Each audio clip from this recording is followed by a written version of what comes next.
Okay. Sanjay పుల్లిపాక్ గారు మీరేం చెప్తారు సార్? సిచ్యువేషన్ చూస్తుంటే 1 by 1 ఒకరిపై ఒకరికి నమ్మకం లేదా అన్నంత వాతావరణం క్రియేట్ అయిపోయింది.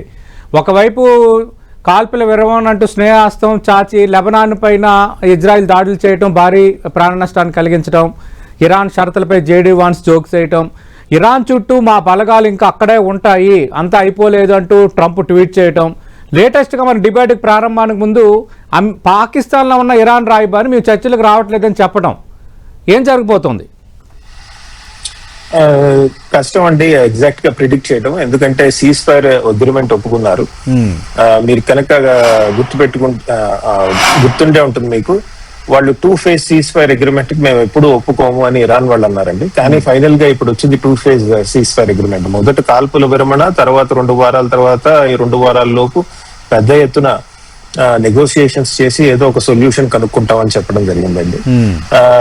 ఇటువంటి 2 phase సొల్యూషన్ కి ఫస్ట్ నుంచి ఇరాన్ మొక్కు చూపించట్లేదు, ఇష్టపడట్లేదు. కానీ ఈసారికి ఒప్పుకుంది. 2 సీజ్ ఫైర్ అగ్రిమెంట్ అనౌన్స్ చేసినప్పటి నుంచి చాలా పరస్పర విరుద్ధమైనటువంటి స్టేట్మెంట్స్ 2 వైపుల నుంచి వచ్చాయండి. ఒకటి, లెబనాన్ కూడా ఉంది సీజ్ ఫైర్ అగ్రిమెంట్ లో. లెబనాన్ అంటే కాల్పుల విరమణ కేవలం ఇరాన్ మీదే కాదు, ఇజ్రాయెల్ లెబనాన్ మీద చేస్తున్న దాడులు కూడా సీజ్ ఫైర్ అగ్రిమెంట్ లోకి వస్తాయని ఇరాన్ వాళ్ళు చెప్పడం జరిగింది. అలాంటిది ఏది లేదని ఇజ్రాయెల్ వాళ్ళు చెప్పడం జరిగింది. మీకు గుర్తుంటే ఉంటుంది, prime minister Shahbaz Sharif, Pakistan prime minister ఎవరైతే ఉన్నారో ఆయన చేసిన ట్వీట్ లో కూడా ఇంక్లూడింగ్ లెబనాన్ అనే పదం వాడటం జరిగిందండి.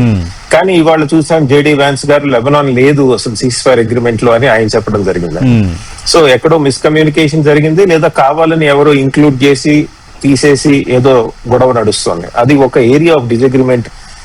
అంటే యుద్ధ విరామం అన్నది కేవలం ఇరాన్ కే పరిమితిస్తుందా, లేదా మొత్తం రీజియన్ మొత్తానికి ఉంటుందా అన్నది, దాని మీద డిఫరెన్సెస్ ఆఫ్ ఒపీనియన్ ఉన్నాయి.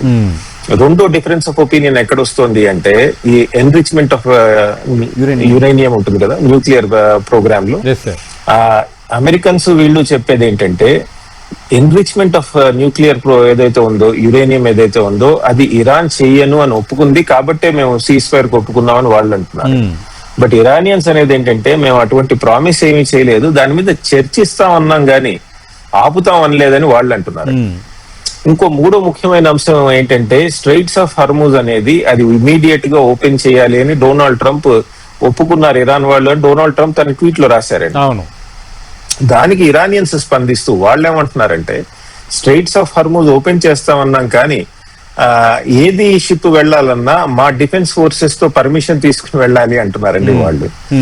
అండ్ టెక్నికల్ ఫీజిబిలిటీస్ బట్టి ఏ షిప్స్ ని అలౌ చేయొచ్చు, ఏ షిప్స్ ని అలౌ చేయకూడదు కూడా మేమే నిర్ణయిస్తాం అంటున్నారు. ఈ రోజు క్లోజ్ చేశారు. సో అదొక కొత్త డెవలప్మెంట్ నడుస్తోంది. సో ఈ 3 అంశాల మీద చాలా, అంటే ఇప్పుడు యుద్ధానికి వెళ్ళిందే మీరు ఇరాన్ న్యూక్లియర్ వెపన్స్ ని ప్రోగ్రామ్ ని, లేదా ఇరాన్ సివిలియన్ న్యూక్లియర్ ప్రోగ్రామ్ ని కూడా వెనక్కి తోసేస్తామన్న ఆర్గ్యుమెంట్ తో వెళ్ళి, ఇప్పుడేమో ఇరాన్ అసలు ఎన్రిచ్మెంటే నేను ఆపను అంటే అదొకటి గొడవ వస్తుందండి. తర్వాత మనకి తెలిసిందే, ఇరాన్ లో ప్రభుత్వం మారిపోయింది, రిజీమ్ చేంజ్ చేయడానికి వెళ్తున్నాం అన్నారు. సరే, ఐతుల్లా అలీ ఖమేనీ పోయారు, ఆయన కొడుకు ముజ్తబా ఖమేనీ వచ్చారు అధికారంలోకి. వాళ్ళంతా మంచిగా ఉంటారు, వాళ్ళంతా మిగతా వాళ్ళతో పోల్చుకుంటే కొద్దిగా ఉదారవాదం సిద్ధాంతాలను నమ్మేవాళ్ళు అని డొనాల్డ్ ట్రంప్ వాళ్ళకి సర్టిఫికేట్ ఇచ్చారు. మరి ఇప్పుడేమో వాళ్ళు తిరగబడుతున్నారు. సో దీని మీద కూడా కొద్దిగా, అంటే ఎగ్జాక్ట్ గా ఎటువంటి నాయకులతో మనం చర్చిస్తున్నాం అన్నది కూడా దాని మీద చాలా డిఫరెన్సెస్ ఆఫ్ ఒపీనియన్ వస్తుందండి. తర్వాత ఈ నెగోసియేషన్స్ ఏదైతే ఉందో అది చాలా కాంప్లెక్స్ నెగోసియేషన్స్ అండి. అంటే 2 దేశాలు యుద్ధం చేసుకుంటూ ఉంటే ఎదురెదురుగా కూర్చుని చర్చించడం వేరు. 2 దేశాలు యుద్ధం చేస్తున్నాయి, ఇక్కడ అమెరికా, ఇరాన్. బట్ దానికి ఇజ్రాయెల్ కూడా ఉంది. ఇజ్రాయెల్ తో పాటు పక్కనున్న చుట్టుపక్కల గల్ఫ్ దేశాలు కూడా ఉన్నాయి కదా, అవి కూడా వాటి మీద మిజైల్స్ పడుతున్నాయి కదా. అటువంటి తరుణంలో వీళ్ళందరూ అడిగేది ఏంటంటే, మాకున్న ఇంట్రెస్ట్ ఏంటి, మాకు కావాల్సింది ఏంటి, అవి కూడా సీజ్ ఫైర్ అగ్రిమెంట్ లో కనపడాలి అని వాళ్ళు చెప్పడం జరుగుతుందండి. గల్ఫ్ స్టేట్స్ కనుక తీసుకుంటే వాళ్ళు అనేది, ఈ స్ట్రైట్స్ ఆఫ్ హర్మూజ్ మూయటం అన్నది మీరు కనుక అంగీకరిస్తే అమెరికన్స్, దెన్ మేము ఓడిపోయినట్టే కదా, మీరు ఓడిపోయినట్టే కదా. యుద్ధం ముందు షిప్స్ అవన్నీ ఖాళీగా నుంచి ఫ్రీగానే వెళ్ళాయి. అవును. ఇప్పుడు దానికి మీరు టోల్ ట్యాక్స్ వేసి తీసుకుంటే ఎట్లా అని కూడా చర్చ నడుస్తుందండి. సో ఓవరాల్ గా తీసుకుంటే it is not going to be easy. Iranians చాలా గట్టి నెగోషియేటర్స్ అని పేరండి ఇంటర్నేషనల్ డిప్లొమసీలో. ఓకే. అండ్ చాలా తొందరగా జారిపోతారు ఇచ్చిన వాగ్దానాల నుంచి అని కూడా వాళ్ళకి పేరుంది. ఓకే. ఈ రోజు మనం చూస్తున్నాం, అసలు ఇప్పుడు ఇరాన్ డెలిగేషన్ వస్తుందా రాదా అన్నట్టు అనుమానం క్రియేట్ చేస్తున్నారు అక్కడ ఇరానియన్ అంబాసిడర్ ఎవరైతే ఉన్నారు. ఎందుకు డిలీట్ చేశారని ఆయన అడిగితే పొరపాటున ఎర్లీగా పంపించామంటున్నారు. అంటే వస్తుందా డెలిగేషన్ రాదా అని చెప్పట్లేదండి, క్లారిటీ లేదు. కాకపోతే క్లారిటీ లేదు. ఒక అడ్వాంటేజ్ ఏంటంటే ఇరాన్ పాకిస్తాన్ పక్కనే ఉంది కాబట్టి వాళ్ళు రేపు పొద్దున బయలుదేరినా ఒక 2-3 గంటల్లో ఇస్లామాబాద్ చేరుకుంటారండి ఫ్లైట్స్ లో, పెద్ద దూరం కాదు కాబట్టి.